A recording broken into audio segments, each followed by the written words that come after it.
Welcome to Curious Goldfish, a podcast community where music and curiosity come together through interesting conversations with the music makers of our world. I'm your host, Jason English. You can find Curious Goldfish in all the major podcast and social media platforms. And of course, we have all of our content on our website, curiousgoldfish.com.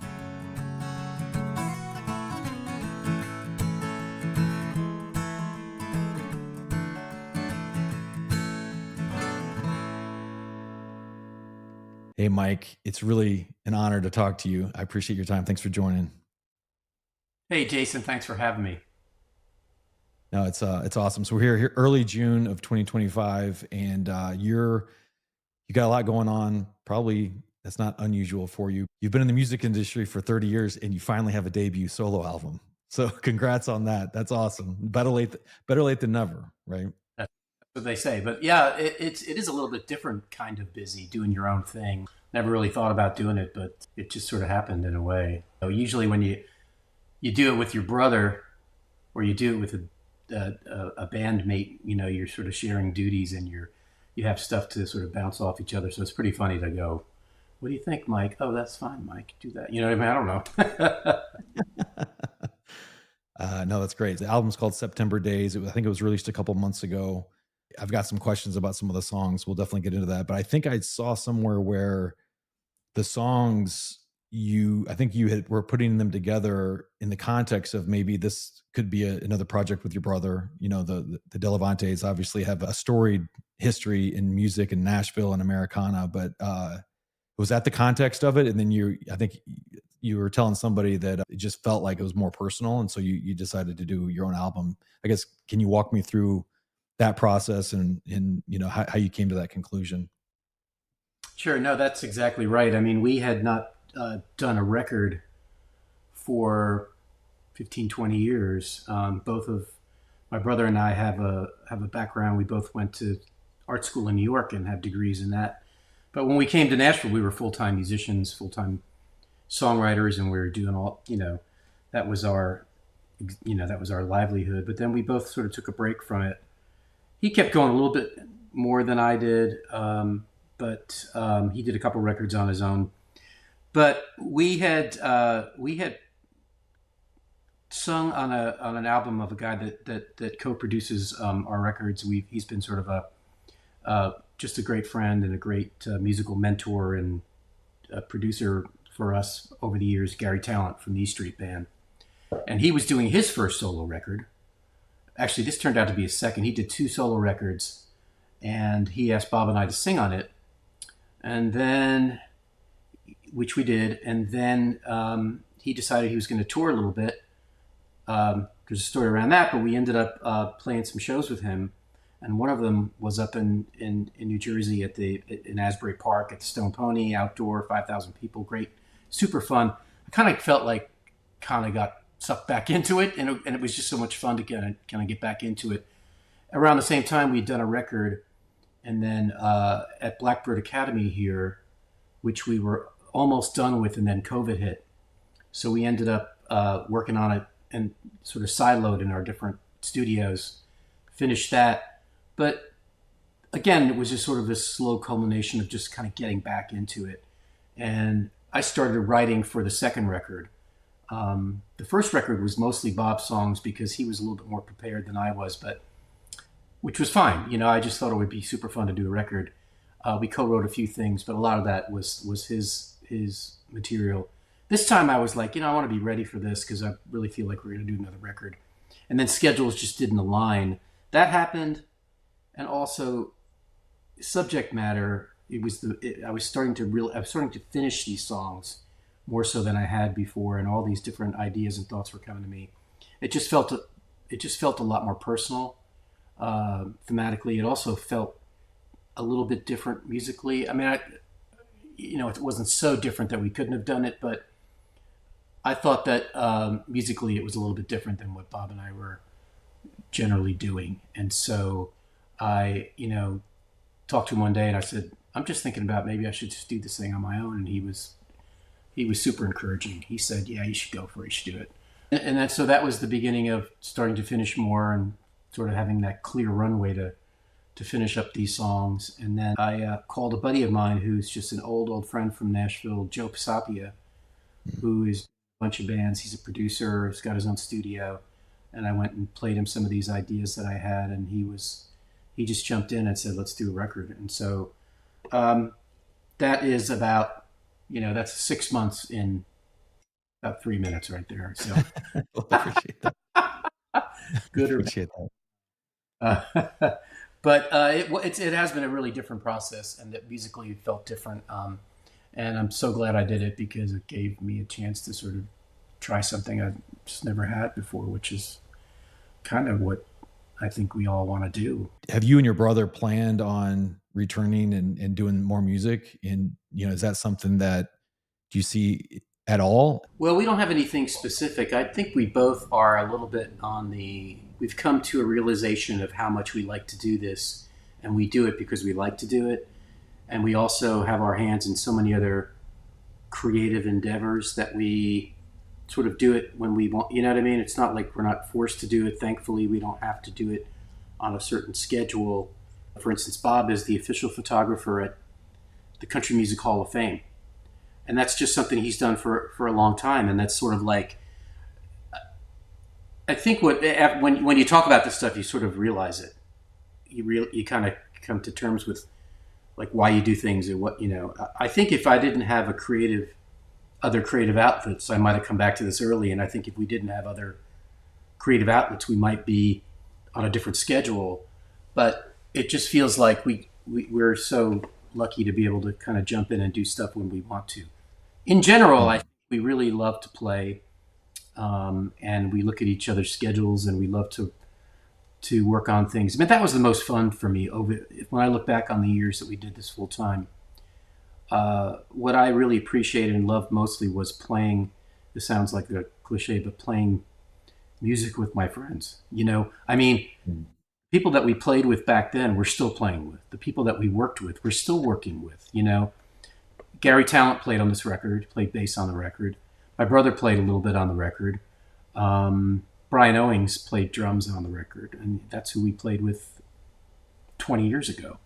So my memories about that are just, the relationships and how I think music is played better when you're sort of with those people, and you have that sort of sense of communication, and just playing with Brian, even though we're not on the road all the time together. That's just really, that to me is that experience being in the studio has always been the most fun for me. But being together with friends and just hashing out songs together is really fun. So I think that Bob and I will do something. I don't know.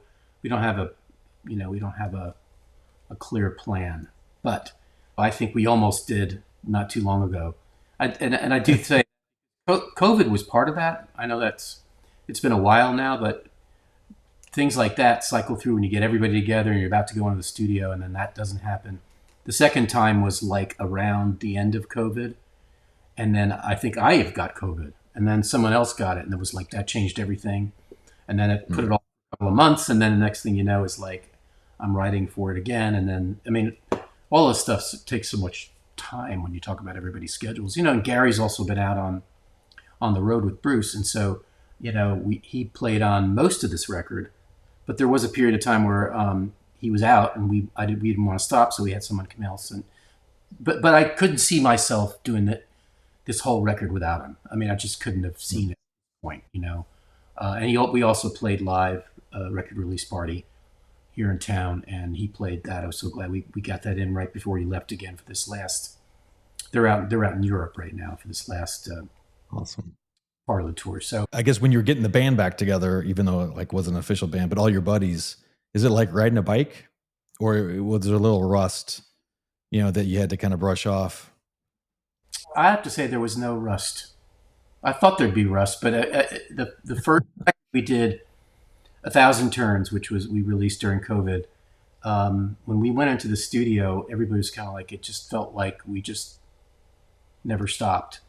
And I also think it's because we not only do we had played together, but even that time that we weren't playing that actively together, I would see Gary once or twice a week anyway. So does that make sense? Like even as friends, you have to communicate. You know what each other likes and musically, and I don't know. The thing about working with Joe, I had never actually worked with Joe, and there was a little club here called 12th and Porter, um, and it was where everybody played. It was a great club. It's not there anymore. But I met him back in the mid '90s, and he had just moved from New Jersey with his brother. And he introduced himself to me, and I was like, "What? That are you? You just And he was the doorman at 12th and Porter, and he was, it was like 1995. But every time I saw him, we always sort of connected in a way. We just were. He was a Jersey guy. We just had this connection. I knew the music he loved. I just knew, and I do feel like this musically this batch of songs I was working on probably kind of leaned a little bit more towards what I would think would be pop, 60s, 70s pop, Mm, more than maybe the country aspect of America. Still Americana, but that's a pretty wide sure. road these days. And he that's sort of like a lot of what he does. He had a band called Joe Mark's Brother that they had some of the best harmonies. I mean, he and his brother and bass player just has these amazing harmonies. And then he's worked with Ben Folds, and he's worked with bands that you know kind of lean in that direction too. So I knew he would sort of, or I wanted his take on this. And not that we wanted it to fit into any kind of genre, but that's just the kind of, well, I didn't expect any, you know, I wanted the songs to be what they were, but I knew that he would sort of get this from a different place. So anyway, working Mm, with him was more like based on just the fact that we got along great and I just liked him. That's awesome. And then it just turned out to be great. I think I mean I enjoyed the process. I Yeah, don't know, yeah. not Jason, but I thought I enjoyed the process. I definitely want to spend some time on the album. But there's a couple things there's a couple of topics I want to kind of get into with you. So you mentioned the creative outlet. You mentioned your brother in photography. Obviously, you've taken a break from music to do basically an advertising agency called the Delevante Creative. Is that right? Yeah, it's not really an advertising agency. Uh, I think, I mean, this might be too much information, but advertising agency is generally considered like an agency that buys ads. And Okay, the media. Yeah, exactly. I went to school for graphic design, so I just started when I decided to kind of go on my own and just sort of take. We were on Capital, and I think I got a little bit fed up with the business end of this, and I just said, you know what, Yeah, I'm taking a break, and I just started doing graphic design around town a little bit, and right. I didn't really set out to start a company. It's just that I got busier and busier, and I sort of had Mm, the designers join me. I'd say it's more of a graphic design firm, and we do got branding, it. strategy stuff, but we've never bought ads. And I know that's not important, but it'd be cooler if I was like a Madman guy, but I wasn't. That shows what you love that show, but I wasn't that cool. No, that's a great No show. martinis at Well, run. so I actually, my day job, I actually work for one of the largest advertising holding companies in the world. Wow. I'm on the tech side, so I implement technology with with my team. But so it was a bad question, so I apologize. So it's an advertising sort of consulting services firm, I guess, which is really interesting to me because uh, you've talked about like that being kind of an outlet for you, but then you got busy, it turned into a business. And I guess my question now here in 2025 is, if you think about all the industries that are going to be completely disrupted with AI, artificial intelligence, it's software development, and then it's also the creative side, right? Content creation, video, social media content, website development, all those things. So as a creative person, as an authentic, genuine, talented art person, how have you and the people that work with you, how have you thought about this disruption, and what, from a business perspective, but also just from a client relationship perspective? I would say that, and it might be based on where we are in the country, as far as what Nashville's like. I know Nashville's obviously growing, but when I started doing design again, I really did think I'd have to go back to New York to get clients. But what I just got lucky, and Nashville was growing at the same time, and so I was getting busier and busier, and I had a lot of really good New York experience. I say that in the sense that New York was such a hub for creative and design that I had done that on a pretty high level there. And coming here, that was sort of like really worked in my favor. But what I realized that was different here was people wanted to have a conversation with you, and especially at a certain level. I don't see anybody that I work with right now going and saying, "Well, I could get, I'm going to get AI to do this." I haven't seen that yet personally. Right. But always, Right. back in the day, I say back in the day, like 10 years ago, somebody might was one of the back in the day. That's when I was starting up the agency, and I was doing it. But people would say, "Oh, I got one of those $100 logos." That's not always, but they would get one of those online things, and it always backfired. Sure. Always backfired. Sure. I can't tell you how many people came back and said, "I'm really sorry I did it. I tried it," and I was, "Hey man, you have to try it. You never know."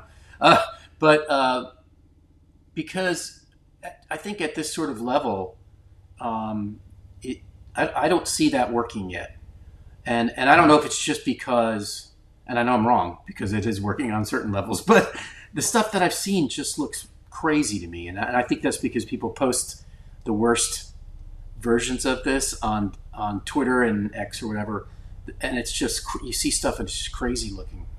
Uh, Sure. so that's part of it. The other part is I wonder if I will be retired by the time it really hits us. I mean, do you think it's going to hit us in the next? I Yeah. don't like Yeah. really. Will it Well, be I think, effective in 20 years? Although I have seen these, I just have seen these examples of like using AI to write a script for a movie based on if it's like a franchise and there's three movies and you can feed it in and you get the fourth one, and all the lawsuits that pop up. But I don't know. Have you yeah. seen it in your world? Have you seen AI taking over? Yeah. No, I think, yeah, I'm no expert. I think if, again, and I'm not an advertising, marketing, Yeah, graphic person. I think here's where I see the benefits. Actually, like if you let's say that you have a relationship with a brand and they're engaging with you on a brand journey or brand evolution engagement, right, or whatever.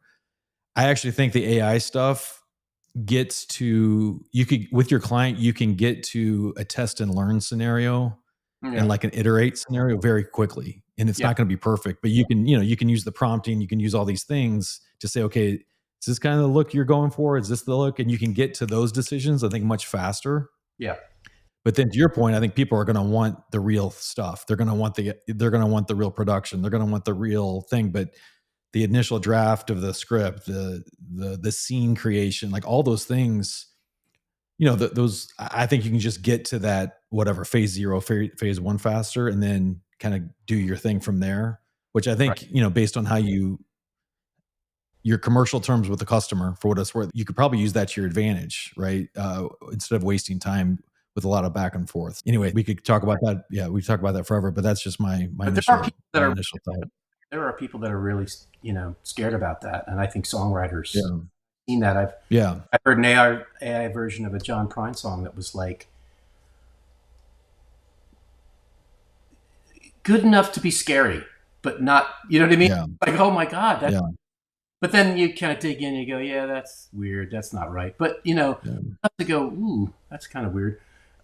So yeah, I mean, I think what I do is just what I was going to say is what the kind of relationships that I have with people is like what we do.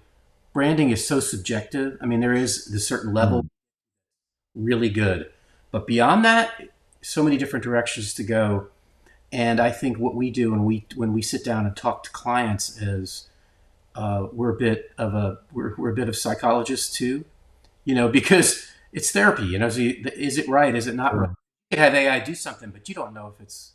Certain people don't know if it's good or not, or it's on brand, or it's the positioning is correct or not. So I think we tend to operate on that level a little bit more. But Yeah, yeah, but if we were going to do a bunch of production and we were going to do an ad campaign down the line, and then we could get AI to. I haven't done it personally, but I bet we could probably figure that out, and that might be Yeah. very costly, Yeah. and that Right. might affect some people's jobs. Yeah. Well, and I think again, we'll move on, but this doesn't come up in every conversation, but a few of the independent artists that I've talked to that, they're getting started, they're trying to find their way. I actually think some of the AI stuff from their perspective, because they wear so many hats, right? You're selling merch, you're doing the social media, you're booking, all those things.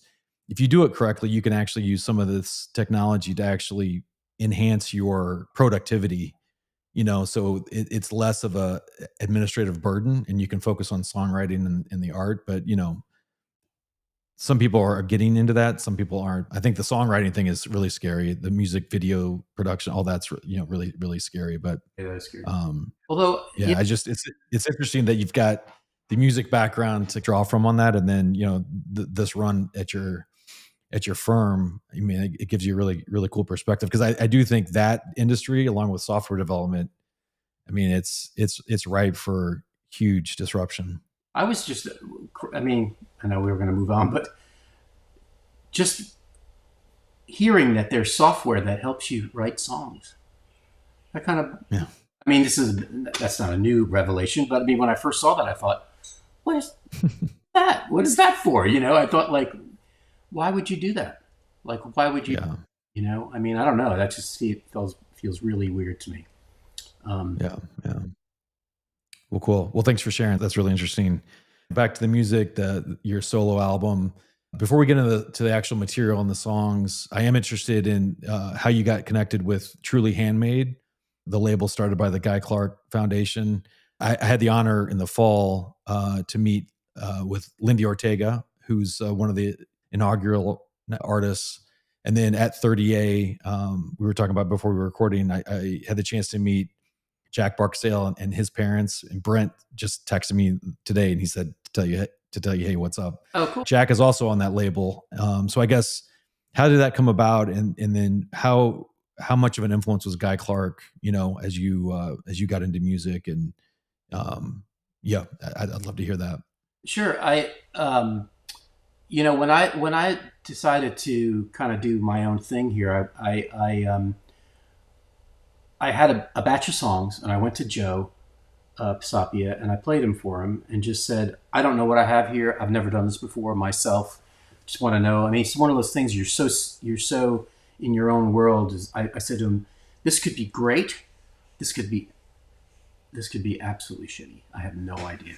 And and it was honest, like, I don't know, and it was just great to have him bounce it off. And then I'd say in the next month or two, as I finished up the batch of songs and then we started to record, I had these roughs, and I probably had three or four people that were still in my life from the music days. I mean, there's a lot of people, but people that are very close to. Sure. And I went and I played them for, like, say, a friend of mine, Jody Williams, used to run BMI, and he's the reason I live in Nashville, because he saw me play in New York and invited me to come down here. We still keep in touch. I went and played the roughs for him, and he loved it. He was very really really encouraging. Um, the other person was a lady named Tamara Saviano, who I met down here in the early '90s. She moved from Wisconsin, and she was kind of new, and we were all new at the same time. And coincidentally, later on, she'd worked at Capitol, but we were still friends. We kept in touch a little bit here and there. Um, but I just sent her these demos just to say, "Can you tell me what do you think?" I had no idea that she was part of this label. I had no idea there was a label.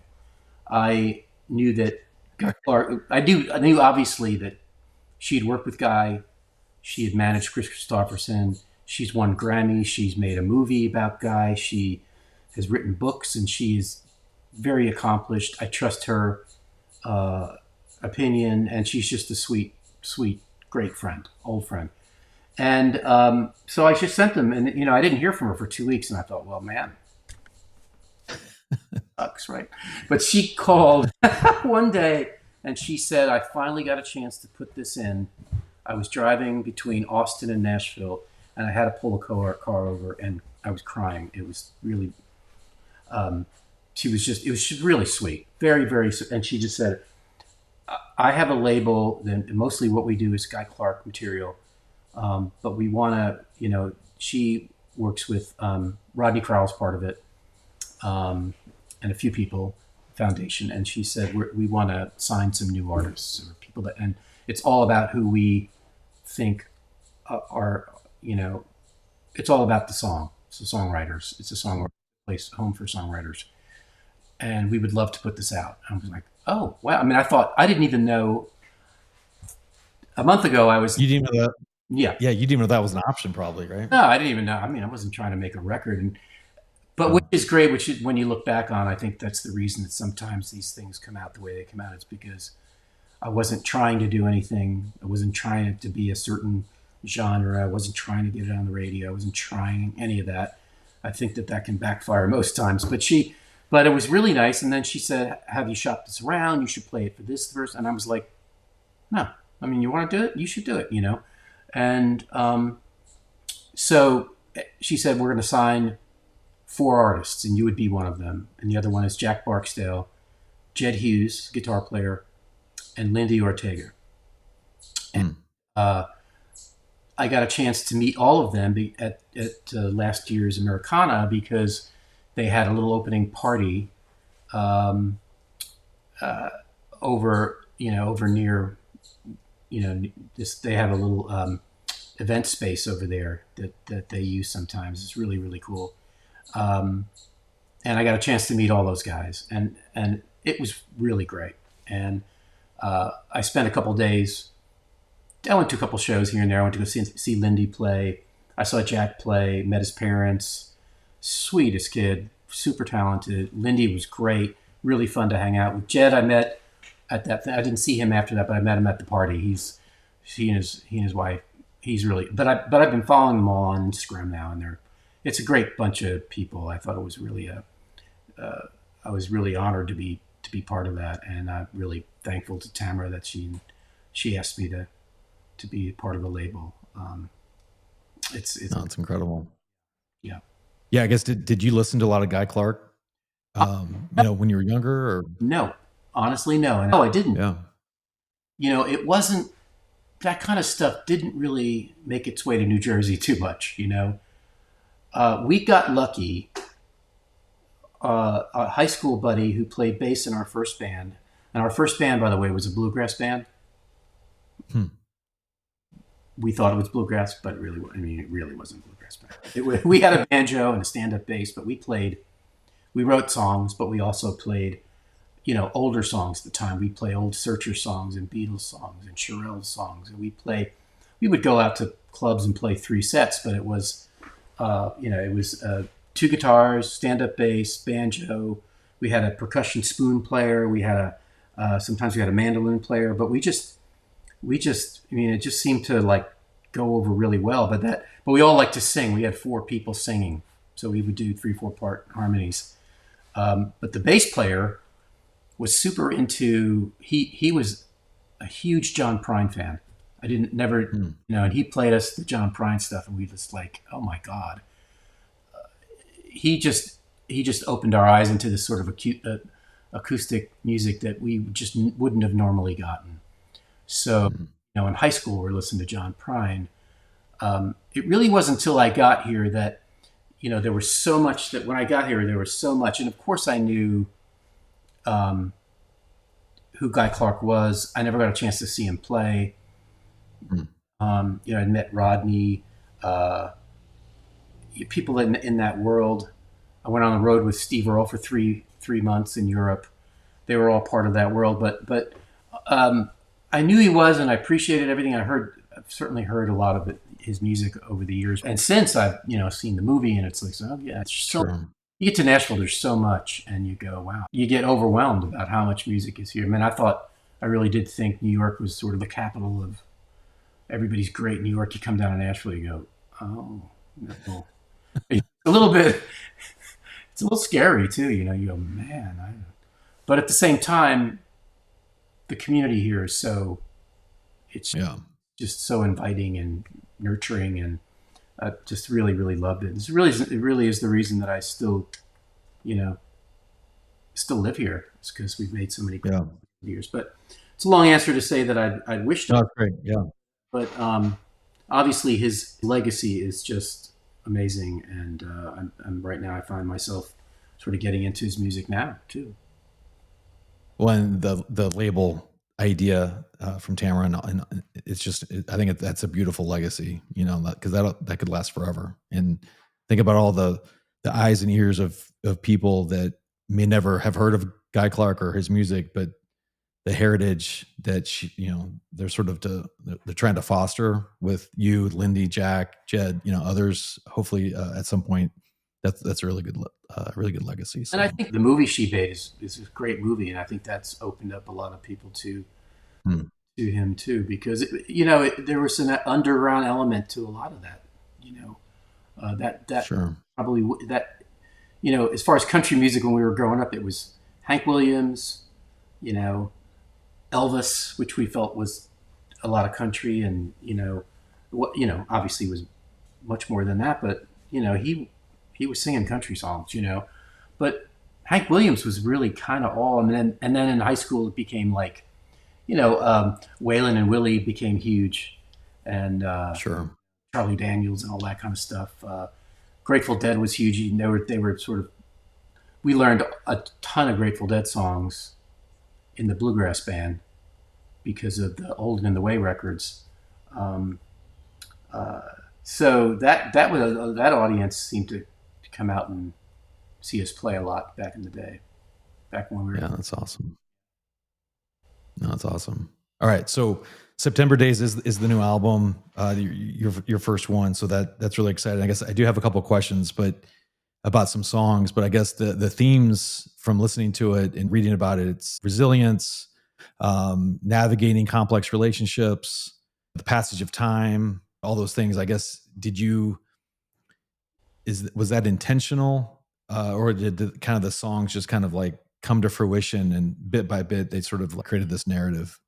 Nothing intentional, Jason. It just sort of happened that way. Honestly, I Okay. really focused on um, sounds and melody and structure of the songs, and then I just started Mm, to put some words to it. And I mean, the themes kind of came to me, and that was a really interesting thing that I'd never experienced before. Was having, finishing 5 songs and taking a look back and going, "Oh God, call the therapist." You know what I mean? you're like, and but there were these themes that kept popping up for me, and I think passage of time, and I think it was to me like when you were younger and you didn't have that many years behind you, seasons and the passage of meant so much to you. Like, oh God, here I can't wait for summer to happen, and then that's just sort of a light idea. But then when you think about all those relationships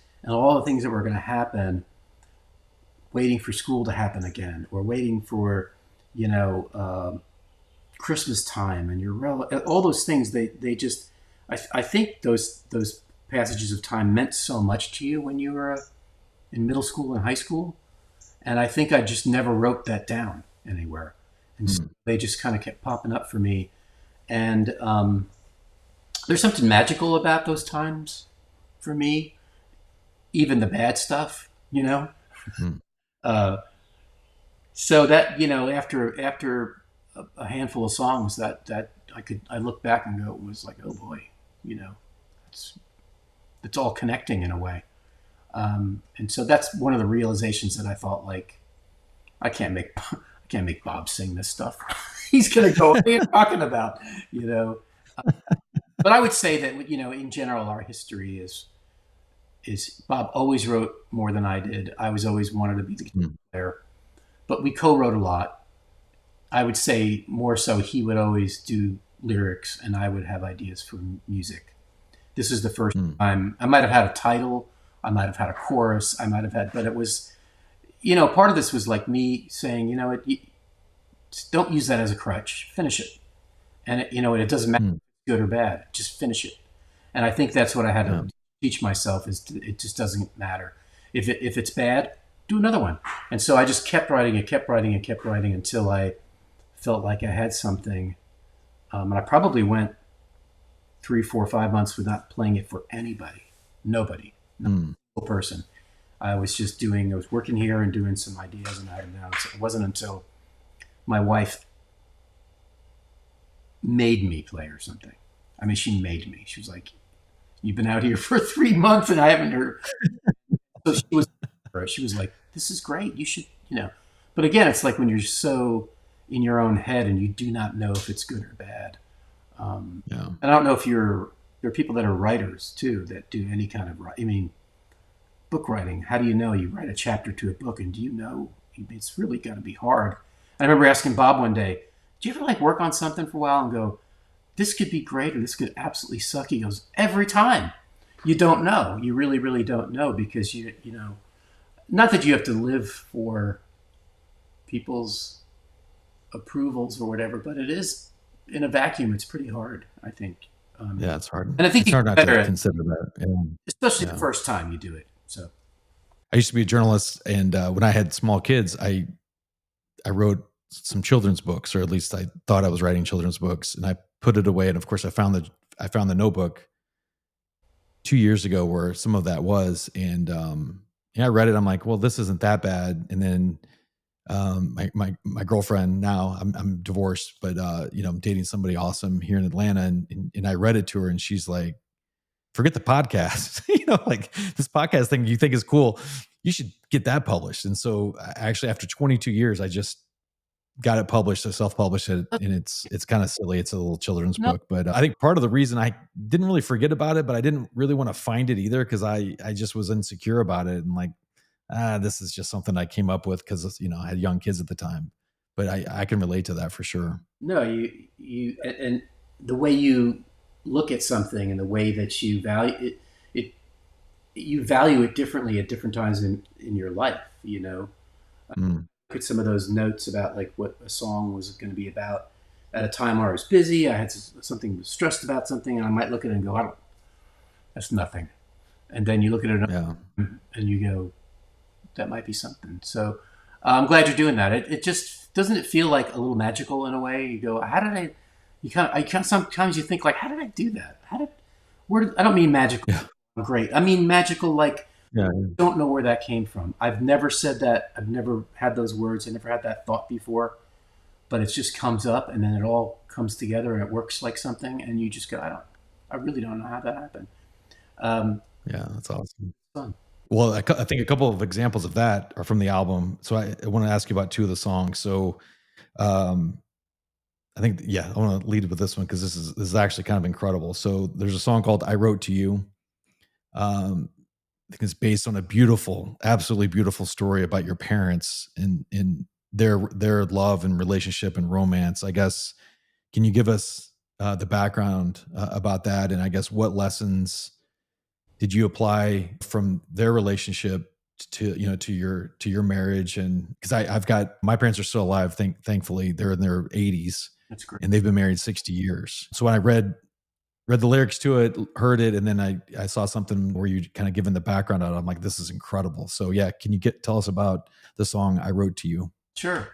Well, it's not the first song we've written about this particular incident and their relationship. The first song on the first record, "Long About That Time," is also about our parents. And so my brother and I went to the same high school my parents met at, this little Catholic school in Rutherford, New Jersey, St. Mary's.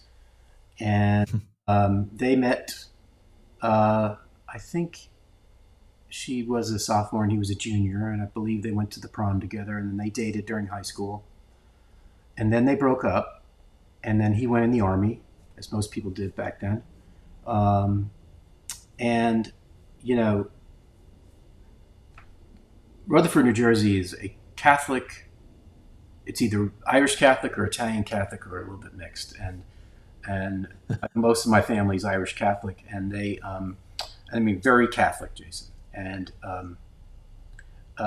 she, out of all the guys that she dated, and she just was in love with my dad, even though she had not seen him in years. And she prayed that she would see him again on Easter Sunday. And there is a downtown area called Station Square, which is the circle by the train station. Um, it's the main drag, Park Avenue, but it's the circle, and that's where everybody kind of goes down the circle and goes back around, goes back up. We did that by the way. We did it about 1,000 times in high school a night. On Friday nights, you just drive that circle.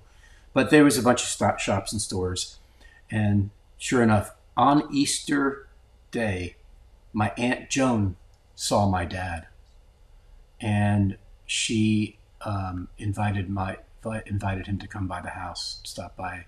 Helen would love to see you, and she did, and then they started dating and they got married.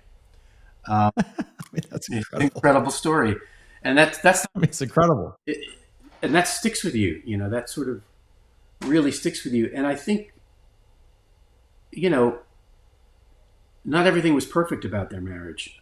It was a good marriage, but my mom became very sick over the years. She was had a lot of illnesses. She had cancer in her early 40s. She beat it, but she had a lot of other um, other things that happened to her that made her ill. They moved down here to Nashville eventually because their grandkids were here, um, and it was hard, but they there was never any problems. I'm just saying, like, it wasn't like Yeah, yeah. that's a dream, you know.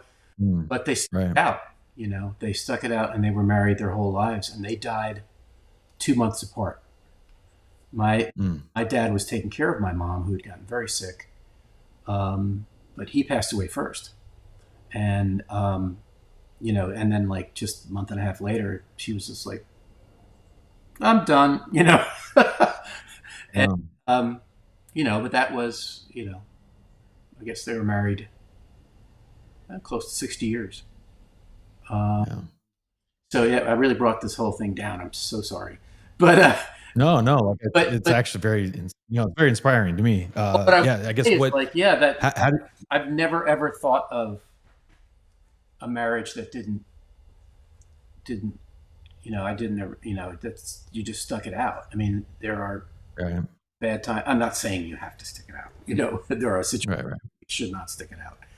But Yeah. no, I it was a lesson to show that, like, at a certain level, love is so much deeper than a lot of the other aspects of it, and companionship, and how you're friends, and they were friends, Yeah.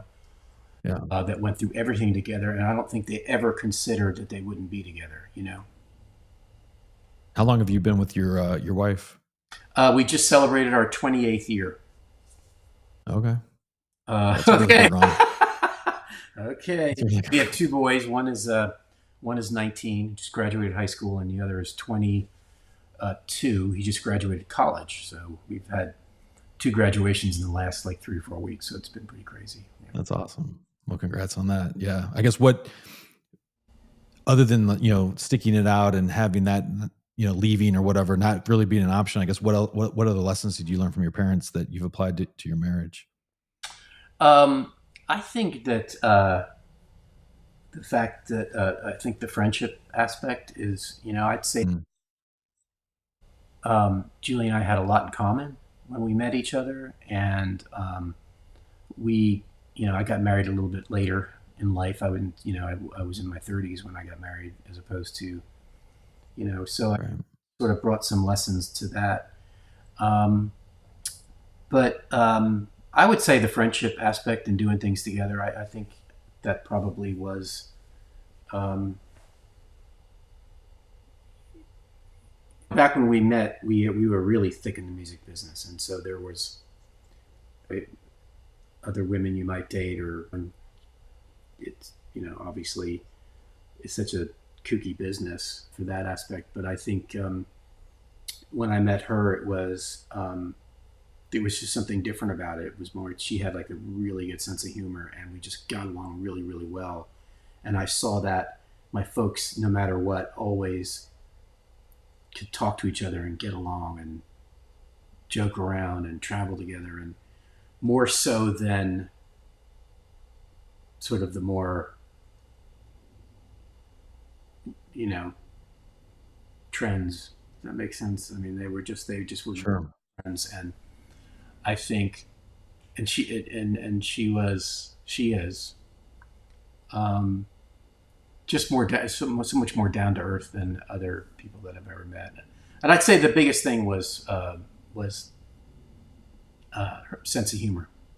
And I Okay. learned her sense of humor. And my parents were both very funny. I learned her sense of humor, I think, on our first date, Jason. And I'll tell you this quick story. There is a in Nashville, and it's not there anymore, but there was a very famous strip club called the Deja Vu, and it was like right at this intersection at Route 40 and Demonbreun Avenue, and it was very famous. It had its famous sign because it always said, 100 beautiful girls, three ugly ones. That was the big sign. It was like, and it would make you laugh. And go, okay, deja vu, deja vu. We went out to dinner, and I picked her up. She was working on Music Row. She's a video director, by the way, and she was working that. Her company had done our second video, so we met on the set. I took her out. We go, and she was quiet and shy too, but I could tell that she did have a sense of humor, but I wasn't really sure. And people are usually so guarded on dates, But anyway, we go to dinner, and we're driving home, and we pass the Deja Vu, and I'm trying to be a smart ass, and I said, "Hey, you want to go in Deja Vu and get a beer?" And she said, "Oh, I don't like to go in there on my off nights." That's great. I was like, I thought, that's really, really good. I don't think anybody I'd ever been on a first date was that quick, and that I would thought, that's really different. And then it just made me perked up, like smart witted, just funny. She was really funny, and That's awesome. that led to more. I could open up to her and just talk about everything, you know, as opposed to being guarded, and am I saying the right thing and the wrong thing, and Right, right, right. dating games. We just didn't go through any of that stuff, so that was nice. And again, I think That's great. I That's mean, I never great. thought about this, but I think my parents were kind of the same way. I think Yeah. they just could talk. Yeah. That's awesome. Thanks for sharing that. That's really cool. So congrats on 28 years. Congrats on the graduations as well. That's lots going on in life right now. So the other song I wanted to ask about sort of has sort of a personal relevance to me. I grew up in Central Missouri, literally the buckle of the Bible Belt. Mm. Right. So you talked about, Catholic, you talked about the Catholic Church, Rutherford, New Jersey. We've talked about Hoboken. I hadn't really never been in a Catholic church. It was all Protestant, right? So we dabbled in Assemblies of God, we dabbled in Baptist, we dabbled in this and that, non-denominational Christian, etc. But the recurring theme throughout my childhood was it's the end days.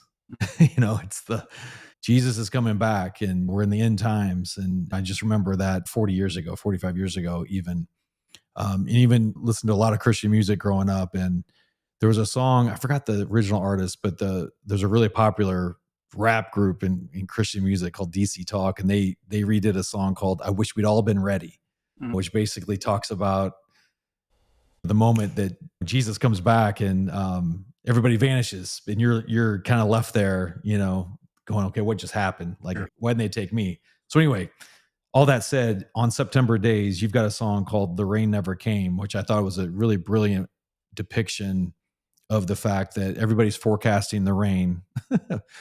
Again, the end times, whatever, and it hasn't rained yet, and a lot of that is sort of colored in conspiracy, colored in sort of just, I would say, kind of the darker side of religion and Christianity. So how in the world did you come up with that as the premise? And yeah, I mean, what's your church history that kind of led you to this thought?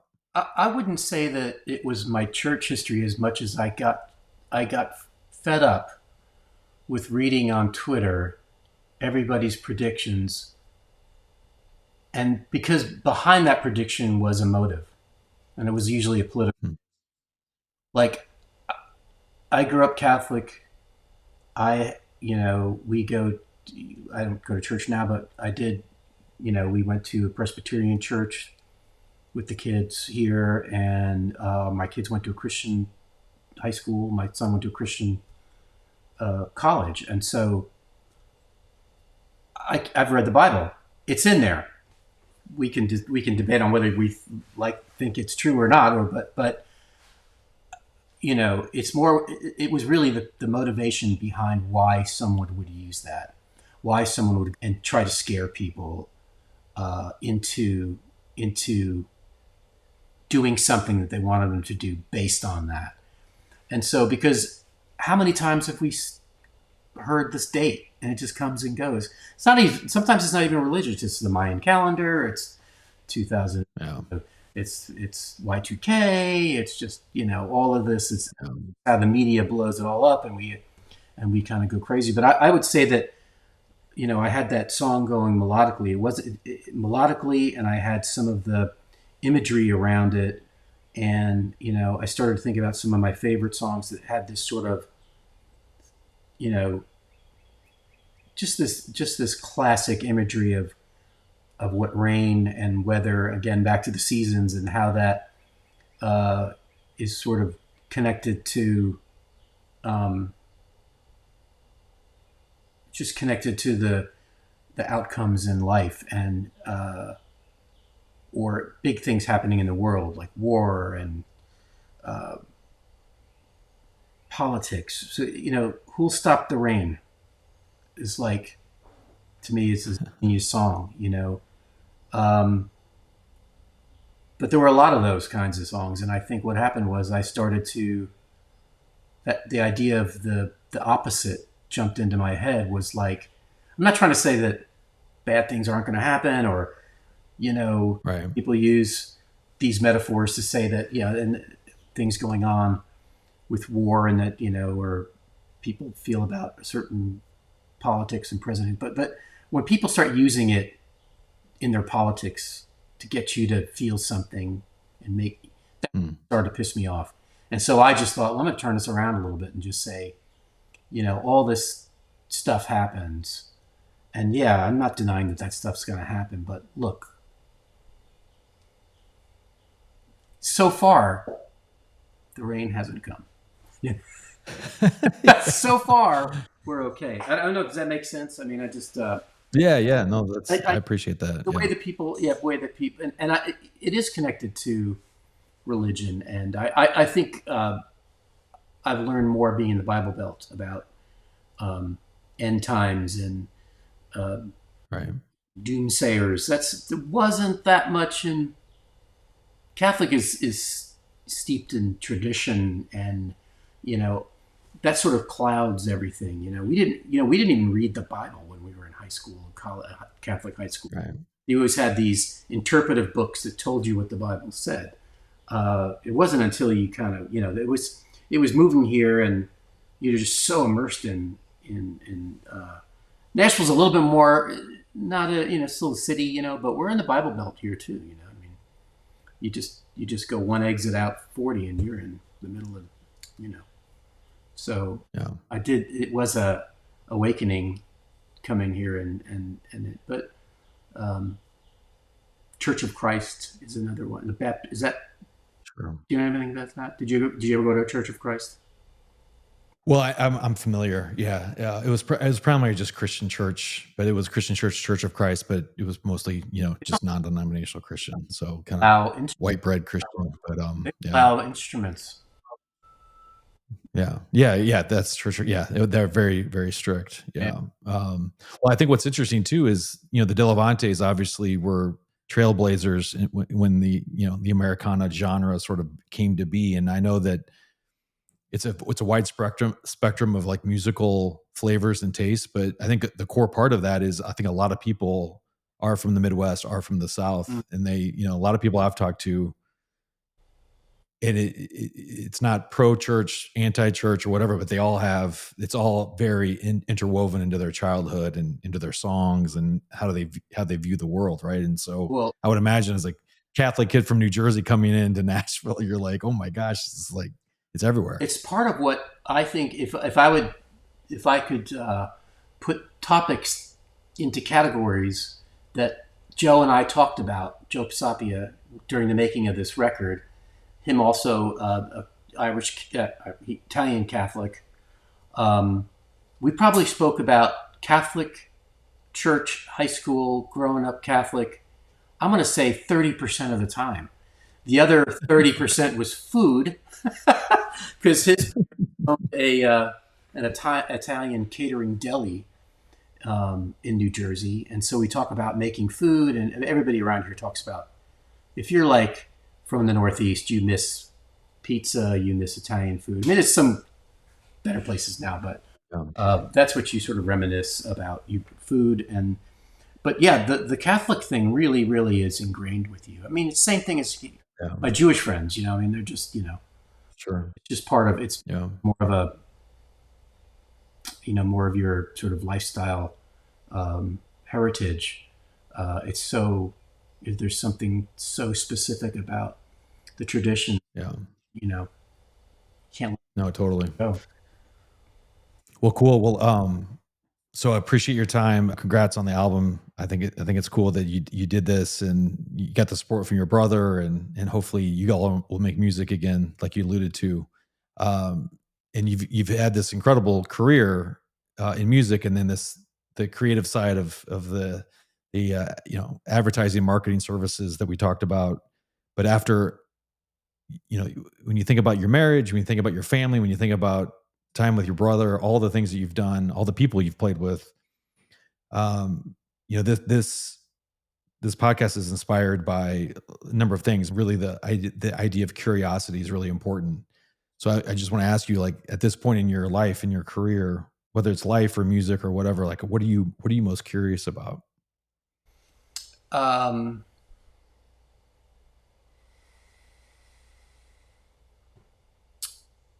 I'm, you know, I'd say right before I did this, I was curious about how could people write music, make a record themselves, and put it out. So that was I've discovered a lot. I'd say that I've just having done this first time at my point in my life, that I want to do it a lot more. I want to do that a lot more, and I want to dig into some other creative things that I just realized the value of it. So I'm curious. For a while I was painting. I painted a lot in college. I don't mean house painting. Hmm. I've done that too, but uh, uh, painting, and I just want to go back to that, and I'm curious about what that would be like. So I think if I could answer by creative endeavors, I'm curious about how that could be explored more, because I really learned a lesson from doing this myself. That if you're passionate about something and you really dig in, you know, it's worth it. Whether it's good or not, it's worth it. It's worth the journey. But that's a great question. I mean, that's really now I know why. No, it's great, great answer. Yeah, no, I appreciate that. Well, Mike, honor to talk with you. Thanks for taking so much of your time. Congrats on the album, and hopefully I can see you sometime in Nashville or maybe even here in Atlanta. So That's thanks so much. Thank you, Jason. Appreciate it.